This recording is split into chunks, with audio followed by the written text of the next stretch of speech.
Hi, Taylor. How are you today? I'm good. Nice to meet you. You too. Congratulations on this film. Wow. Thanks. It's not dull, that's for sure. No, I hope not. Yeah. Um, yeah, you worked with Alan Scott Neal, who directed this, Yeah. on a short film you produced, I believe. So, Yeah. can you describe your bond with Alan and how you two came to this? Absolutely. Yeah. Alan and I have known each other for quite a long time. I think we've made maybe at least four short films together. I've I've produced a lot of them. We met in undergrad, UNCW, and we've just been kind of making movies for like I don't know how 10 years now or something, 10, 12 years. And then, we did the shorts and the last one we did was Pretty Is with like Christine Froseth and a, a great cast. And after that one, which played at a lot of festivals and was for his MFA thesis at Columbia, I think we were like, okay, I think it's time to do a feature, like that was the goal. But that took a while, maybe 4 or 5 years. But Last Straw was kind of always right there, like to be the one. And it just takes time to get that feature going. But Right. yeah, we're friends too. Like we just I don't know, we'll just go visit each other and hang out. Nice, And nice. What do you feel has changed the most, especially for young filmmakers emerging onto the scene these days? Because we're seeing a lot of younger filmmakers and even great indie films that really kind of shock and awe us, like this film as well. So I'm Mhm. curious what your thoughts are on where you see the generation of young filmmakers taking us. Oh geez, I don't know. I'm not sure where they're going. I mean, I know we're just trying to keep making movies. Just, I think we like our what we want to do is just make good movies and get them into theaters if possible and just do the best work we can. And we started doing shorts and we had friends who had great cameras, we would that kind of thing. And now I guess you can make stuff on phones and things. I don't really know. I don't really. I feel like it must be the same kind of thing. Like you do short films, and then you play them in film festivals, and then you meet people, and you keep doing that, and you keep doing that, and eventually your network grows, and then maybe you can ask for help or advice when you want to do your big movie or your feature or something, and you just keep growing.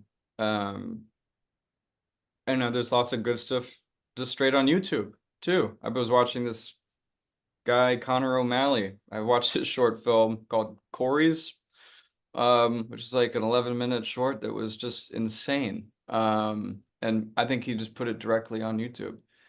Um, so I'm not sure about the generation under me. I hope they can keep carrying the torch, but I don't know what they're doing. Got it. I'm not- So for embodying Jake here, what yeah. was your process and how would you describe this character to audiences?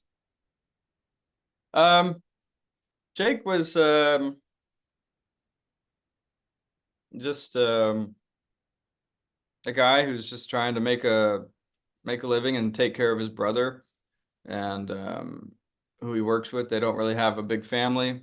They kind of just have each other, and they have the diner, and the diner is very very important to both of them because their mother worked at it. They were kind of almost raised in the diner in a way, probably like ate there for free growing up, and he runs the kitchen, and it might not seem like he cares that much about the whole thing, but he's kind of just playing it cool. He actually cares a hell of a lot about the diner and his role there, and he feels a certain ownership of it, and that's where him and Jessica Belkin initially butt heads. Um, I kind of walked around a lot. I just took ideas from the script mostly, read the script a lot, and take walks and see if ideas just kind of land on you. And then, what was the second part of that question? Yeah, I'm just curious what your process was. We're wanting to kind of bring Jake to life and kind of have that be kind of an effective character. Yeah, I mean, a lot of it was in the script.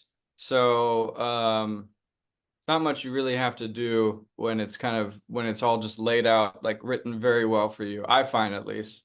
Um, it kind of like it can some of those bits of dialogue, those lines of dialogue can just open up a lot of information for you about the character and about how you should walk and talk and so there was just some nuggets in there from Taylor Sardoni.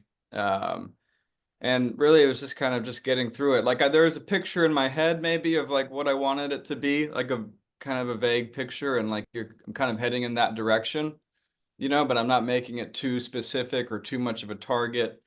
But there's certainly a vibe that I wanted to, that I wanted to almost like, at certain times you shouldn't really be in the room with him or something like that. But he's kind of engaging too. He's an engaging person. He likes the kind of banter and camaraderie but there's not too much I can like get into about Jake, really, but I will chalk it mostly up to the writing and some of the scenes kind of giving me all the information that I really needed. Yeah. Yeah, I get that. I can understand that. Yeah. Well, congrats on a stellar run in Snowfall with the great John Singleton movie, not movie series. Yeah. Can you Thank you. chat about one great thing you learned from John Singleton about being on that show? Mm. Yeah. I remember one time, maybe the first time I worked with him, I wish I got to work with him more as a director, because he was there a lot as a producer, and I got to work with him a couple times as a director. One really silly thing was I think this was like the first season, and I was like in the car, I don't know, spying on Teddy McDonald, and I was like going like this or something, like looking at him. John just like yelled from across his. He's like, "Get your hands off your fucking face! Stop acting with your hands on your face." And there's just like little things like that that were helpful. But he was just kind of like a really positive energy on set. He was really there to pump us up and to tell us that we were doing good and that, if people liked the character of the show that they were watching last season, oh, they love your character. Things like that that you don't always hear on set or in the business. Everyone's too busy or they don't want to pat backs too much. John was there, at least for me, when I wasn't really working with him as a director, just to really, really pump us up because we were young kids, you know, and like his whatever he thought, I think meant a lot to everybody, and I think he knew that. So, yeah, he made us feel good. Yeah. I love that. Can you share a little bit more about what made you want to be an actor and who do you feel has been your biggest ally in show business? Hmm. Um, got lots of allies. What it made me want to be an actor, I like that kind of. I like the communication aspect of acting with the other actor, I think the most. I like that moment where it's just you and the other actor or actors, and that's the time. And um, to me, that's the most like it can be the most exhilarating thing. It's not that fun to just sit in a car and I don't know, watch something. I like the kind of like that interplay that's happening and where it can go, and you don't know where it's going. And I think I felt that most like just doing high school theater and stuff like that. And suddenly like, people like want to kind of lean in and listen. That's an interesting feeling. Um, Allies, my parents have been good allies. Um, Alan, Neil, the director has been an ally, the writer T. Sardoni. I've had Erica Dunton. I mean, I have friends that are just always kind of like just helping me out all the time. But my parents, like, you know, probably they planted the idea that I could accomplish things somewhere in me a long time ago. And when you're in the when you're in this and you realize there's lots of people who don't have that, and they want that and need that, and like you're not even aware that you have it because it's just always been there. You know, you know, realize that's pretty cool. Pretty lucky. Right. There's a lot of my friends, like, they're just like, oh gosh, you know, I wish my dad or my, you know, I wish someone would just like say good job or watch my movie or something. I'm like, oh wow. Yeah. Right. So, Yeah, that support is vital. hmm Well, if you could cast yourself in any new kind of TV series or film, what would be your ideal role, and what showrunner or director would you love to work with? um, I would love probably to work with anybody. Need a job. But I like uh I like kind of the dark comedy route. I mean, that's a very broad term, but the stuff that um when you read it, there's like there's something, you know, there's something elevated, like kind of conjured off the script. And to me, that's like where that kind of like Coen brothers stuff lies a lot, is where it's like the characters are so well drawn. Um, and there's lots of room for interpretation. Uh, yeah, so I guess that answers both your questions there. I think it would be pretty cool to work with the Coens.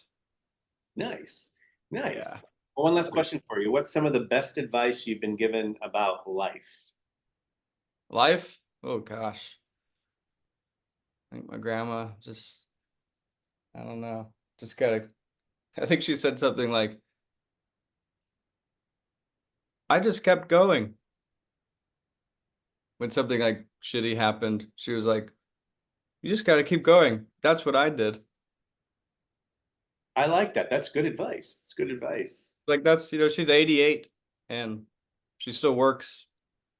Uh, and I really think that that's a big thing. And she's had some major tragedies happen to her. So little reflection is helpful, but keep going. Keep Don't going. don't sit and don't sit and stew too long in the muck, because it'll eat you up. So true. So true. Hey, it's great to connect with you today. Thank you for your time, and congrats Thank on you. It was great meeting you. Thank you so much.